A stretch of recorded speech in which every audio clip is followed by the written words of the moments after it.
BNP যে সংস্কারের বিরোধিতা করতেছে একদম সেফ পর্যন্ত কায়েম করার জন্য।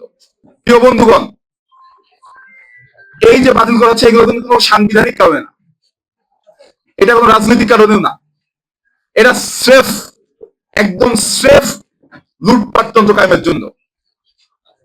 আওয়ামী লীগের এসালম ছিল, তাদের এখন নিজস্ব এসালম রাখবে।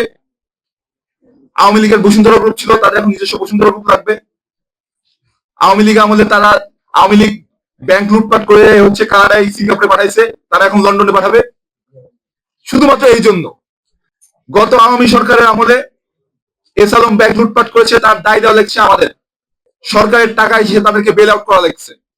এখন যখন বলা হচ্ছে যে না, ব্যাংকের মালিক পক্ষ এবং ব্যাংকের ডিরেক্টর এবং ব্যাংকের সব কর্মচারী জড়িত, তাদেরকে আইনে আওতায় হবে, সেখানে আপত্তি করছে।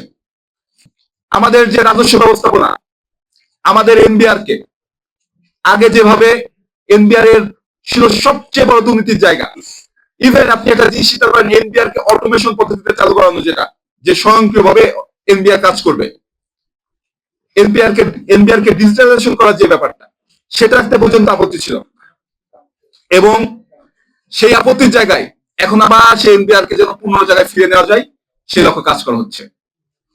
এটা কোনো রাজনৈতিক কারণেও না, একদম বিএনপি যে সংস্কারের বিরোধিতা করতেছে একদম সেফ পর্যন্ত কায়েম করার জন্য, পুরনো যে ব্যবস্থা সে ব্যবস্থা কায়েম করার জন্য। তারা আমাদেরকে সংবিধানের বুঝ দেয়, তারা আমাদের অনেক কিছু বুঝ দেয়, তাদের যে মূল উদ্দেশ্য, সেই মূল উদ্দেশ্য আগেও যেটা ছিল এখনো সেটাই আছে, জাস্ট লুটপাটতন্ত্র কায়েম করা।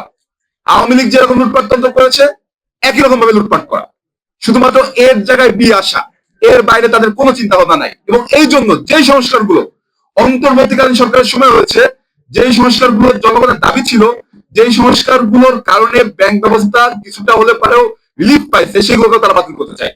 আমাদের প্রত্যাশা থাকবে জনগণের যে অভিপ্রায়ের কথা আমরা বলি, সেই অভিপ্রায়ের জায়গা থেকে আপনারা সম্মান দিবেন। আবার যদি লুটপাটতন্ত্র কায়েম করেন, যারা কানাডা গেছে, যারা সিঙ্গাপুর গেছে, আপনারা লন্ডন যাইতে পারবেন না।